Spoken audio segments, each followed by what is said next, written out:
lunchtime, 1 p.m. broadcast to uplift the nation's mindset and help us feel a little bit more positive and together going forward. I am joined by the wonderful Tamara Russell, who is a neuroscientist and mindfulness teacher and founder of the Mindful Center of Excellence in London. I'm so pleased to be joined by you today. Hello.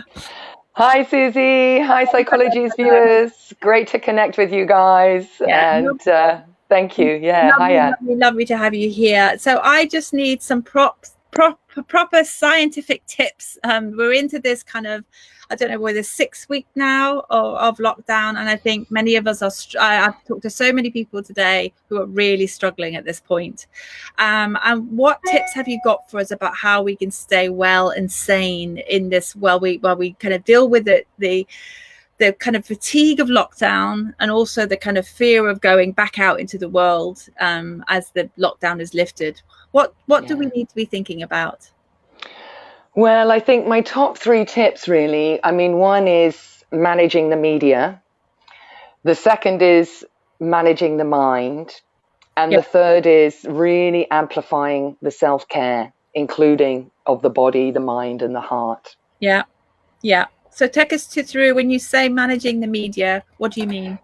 So managing the media, I mean, my top 2 tips there are, one, being discerning about what goes into your brain and what sensations and stimulation and information is entering into your brain space over the course of the day. There is a requirement, perhaps a responsibility, to keep up to date with how things unfold by staying connected to media. But I would really be suggesting to choose 1 or 2 sources. Maybe throw in a random source as well. Pick a time when you're going to connect with the news about how things are unfolding. Be clear about the sources of information that you're taking the information from. And maybe also balance with some good news stories. So we know that the brain has this tendency to latch onto the bad news, to latch onto the drama and the kind of sometimes sensationalist reporting. So it's our responsibility to also make sure we balance that by connecting with things and stories, teachers, or information that nourishes us. Yeah. So monitoring what's going in and balancing what's going in. I mean, I think that's so right, you know, with the negativity bias that we're kind of constantly scanning the horizon for threat. Incredibly useful when we're being, you know, chased by a polar bear or a bear in the olden times, but not useful at all in these times when a lot of the media is, you know, clickbait for us to kind of click on that kind of horrific story about how we're all going to be doomed for the rest of our lives. It's really not helpful. So managing the media, so noticing what you're going to, and then trying to find some positive stories too. I would like to put a plug in there for Psychologies Connected community that we've got running for Facebook. If you want to come and just read some really good news stories, do come and join us on the Facebook, completely free for you and all your friends and family. So Tamara, you talked about managing the media, managing the mind. How do we do that? Yeah, managing the mind, this is tricky because mind is tricky. And of course, we know that brains really they really hate uncertainty, lack of clear leadership and guidance, not knowing what's coming, all in the context of kind of, there is a sense of physical threat and concerns about our actual health and safety at a global level that we've never experienced before. So this is a cocktail for your brain to really start acting out in all the ways that it likes to act out when we don't feel safe. So, you know, part of the management of the mind is just knowing that that's okay, that you're feeling that it's all a bit insane, because it is. Yeah, so while there's this information about managing your mind and rebalancing and resetting, part of the mindful compassion work is also about saying it's okay when you're not okay. Yeah, just having that little moment of space to say, this is me in a mega wobble. It's okay to be in a mega wobble. It's okay to language this appropriately with people around me, which is like, this is really tough. Not to go immediately to problem solving, because I think we can get caught there. And that is one of the brain's ways to try and resolve uncertainty, is to quickly go to problem solving. So the mindful movement is, first of all, acknowledging, like, this isn't okay. There's so much about this that's not okay. And that's a normal response to that. Now, I don't want to fall into that, but I do want to give some space around it. Then what I would be doing, I use the transitional pause. And part one of that is like, okay, let me just acknowledge I'm not okay. I'm not okay. And that's particularly hard maybe for a therapist or a doctor or someone that's needing to care for others. Yeah, it's like, I'm not okay.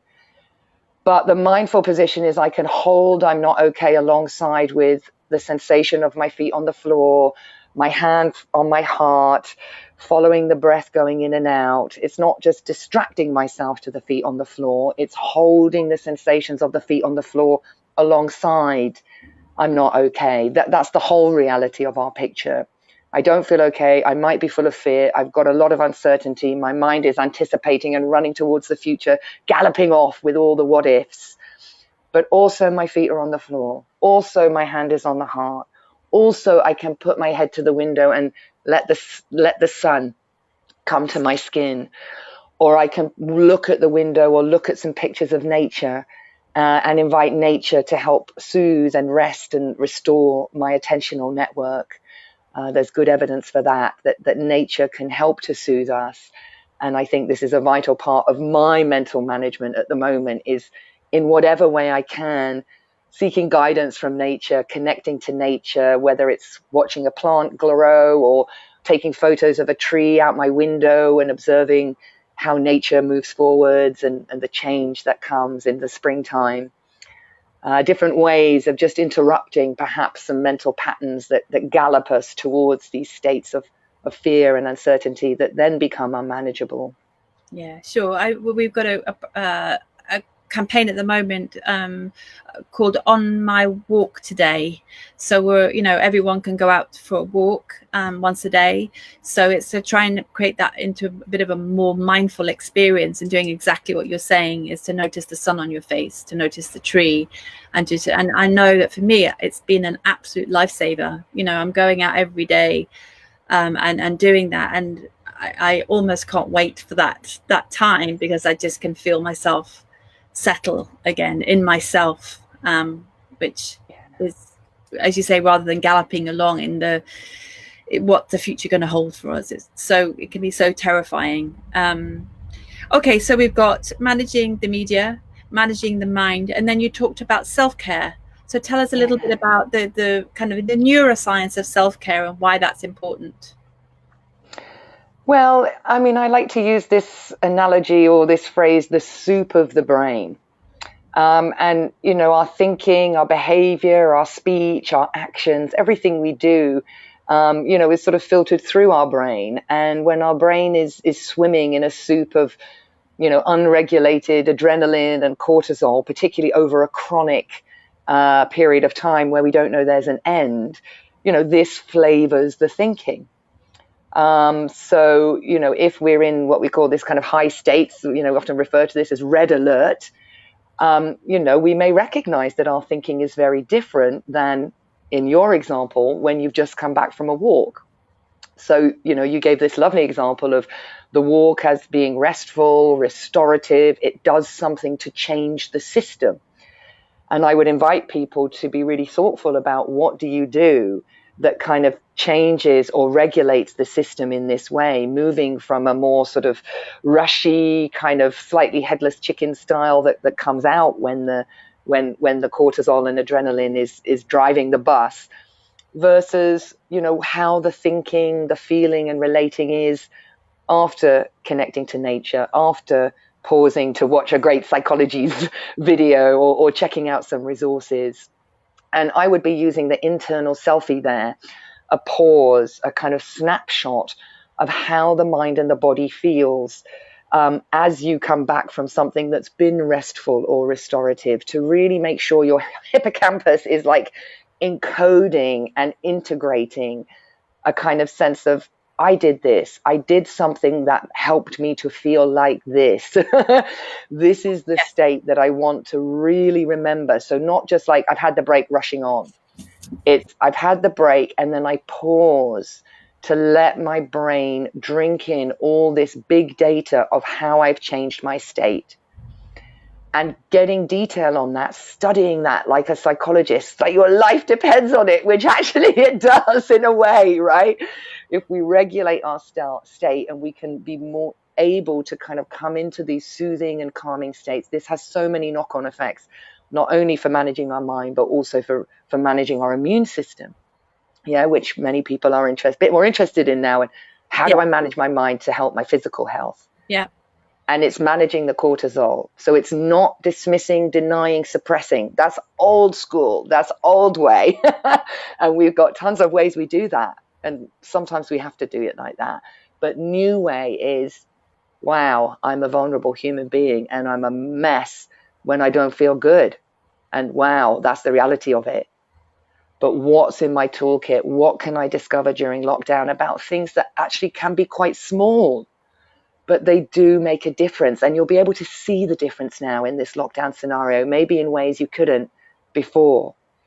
So this is a self-journeying moment, I think, for everybody, if we can try our best to use it as a big laboratory to explore ourselves. I think there's such a great idea in terms of, I love the idea of you going out for the walk and then really noticing, and you saying imprinting that sense of, okay, and I notice that I'm breathing differently. I'm thinking, slower, which is sometimes when I'm in panic mode, I'm just, as you say, problem solving, trying to fix, and almost I feel kind of comfortable in that place when I'm trying to fix things, because it makes me feel less afraid. But I don't think I'm very effective in that sort of place. Whereas getting to this, because you say, this relaxed state where my breathing is slow and I've been in nature and I feel, as you say, the self-care, and really noticing what that does to my body and the way I think, and really study that, it will make you more aware and encourage you to do it over and over again. I can almost feel myself quite hooked to this already, because I think I'm so aware of the difference between the two states of this kind of quite fearful, panicky self and the slow, connected feeling that I have when I'm going for walks. So yeah, amazing. What have you got an exercise that you can share with us now that will help people, if they're, so I'm talking about a walk, but let's just without going anywhere, that we can all do together on this video that will help people to access that mindful space, what you call the transitional pause. Yeah, the transitional pause is a good one. And I mean, I was already passionate about the transitional pause, but now even more so, because it helps us to demarcate geographical transitions. That used to be home to work. Now it's bedroom to living room, right? So it's even more important. Cognitive transitions, which is task to task. Again, we're flipping between these, in a way that an ADHD mind is quite familiar with, but other people are struggling with it a bit more. And also those emotional transitions, which is, people are describing this roller coaster at the moment. 1 minute I'm a total mess. The next minute it's really clear what I need to do. Then I'm kind of pulled back into some crazy thinking. Then I watch a few YouTube videos and the whole rabbit hole opens up again. But then I'm fine. So it's, how do we transition in ways where we can still kind of keep up our work and our responsibilities, whilst also recognizing and allowing for the fact that there's a variety of emotions there. So, if we might even just do that now, perhaps transitioning out of this call into the next activity. Yeah. I would be kind of closing my eyes, or just trying to minimize the visual input a little bit. I'm closing my eyes. Yeah. And, if you need to, putting the hand on the heart as a support, that's kind of a separate exercise. But if that feels comfortable, I do recommend the transitional pause amplified by the hand on heart, pulling out the big guns now. Right? Yeah, no, that's good. I think I need the big guns right now. Yeah. So that's just kind of breathing in and breathing out, and allowing yourself to do a micro review of, how the morning or how this conversation has left its mark on your mind and your body. So we had some sharing, we had some tips, and maybe just taking a moment to see how that lands, this invitation to say, well, it's okay if you're not okay. But let's also see what really helped you to feel a bit better. Excuse me. Was there anything from the morning that gave you that sense of peace or release, or just even a micro pause of the madness? So for me, that was okay. It was the reds of trying to get on the call and the technology and a new app to work with. But actually the nurturing of being connected to the Psychologies community, and knowing that there's all those people out there on a similar journey, just really trying their best to find ways to be in this world together, taking care of ourselves and getting stuff done.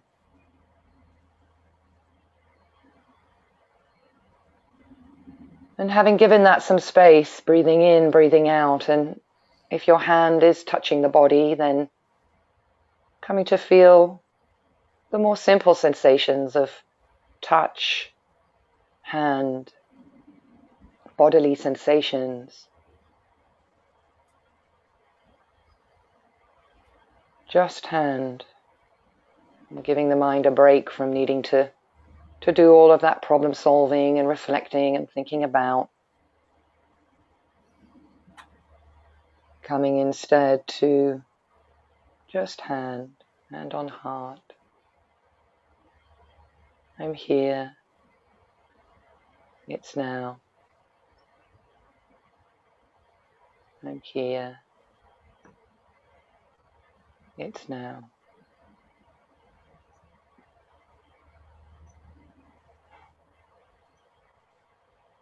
And then from this position, breathing in, breathing out, really thinking about what is the next priority.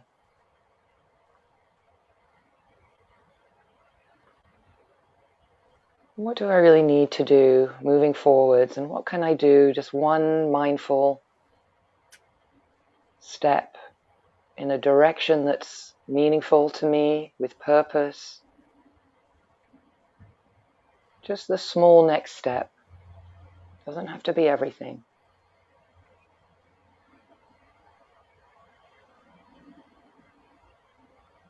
And that extra layer that we need now in a moment of crisis, which is the secondary question, and how can I do this with more care?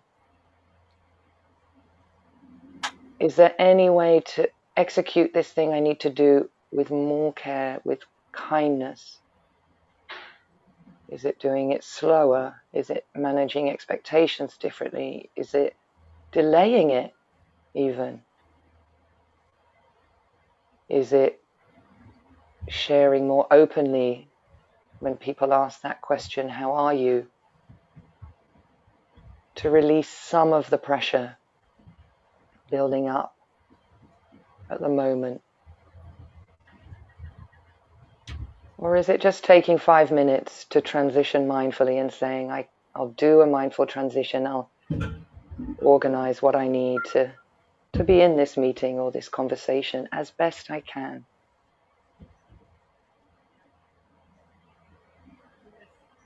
Proceeding with compassion.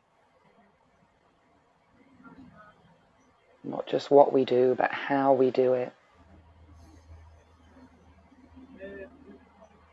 And finishing then with 3 breaths.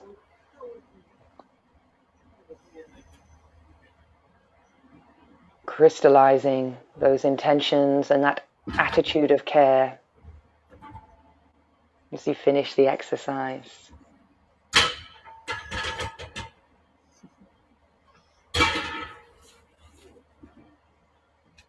Great. Wow. I feel so calm already.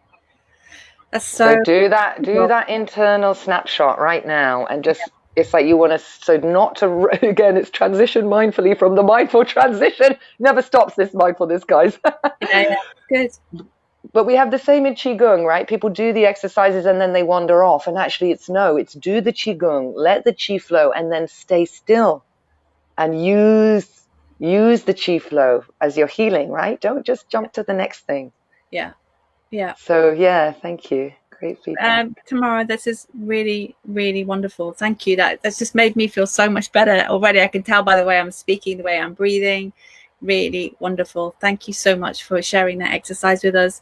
If all your links below, so people can actually contact you if they need to be. But what's next for you in your projects? What are you planning now? I know we've done many retreats together at Psychologies, and it was so much. I learned so much from you. And the kind of from the kung fu to the movement, the mindful movement that we did. But what are you cooking up now? Well, I'm taking some of my own medicine, actually, which is always an important moment for a teacher and a therapist. And I'm going into a period of kind of my own transition and deep dive.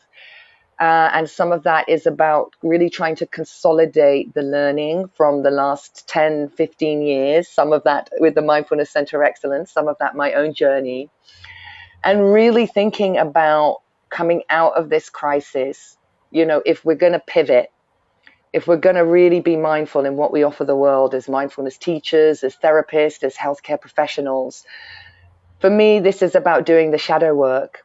So I'm going to dive deep into some personal thinking and reflection about my career as a scientist, as a therapist, as a mindfulness teacher, consolidate all this amazing cross-cultural interdisciplinary work that's been done over the last 10 years. And, massive shout out particularly to the Brazilian crew there for all their support in that work. And think, what does the world need now? And what can we offer and in what format? Yeah. And, the top tip is the arts and health healing agenda, I think, is really going to be relevant, especially for wounded healers. I think the movement work is going to be more relevant than ever because people will be coming out of trauma from this, kind of using that phrase in a more transpersonal sense of, we've just had some of our illusions and delusions shattered in this experience. And how do we figure out what is the new normal, and is that even the right language to use? Because also what I'm discovering personally and with others is just how different we all are and how we think so differently and how that's so beautiful, but that hasn't been optimized in our society. And what can we do to really unlock human potential?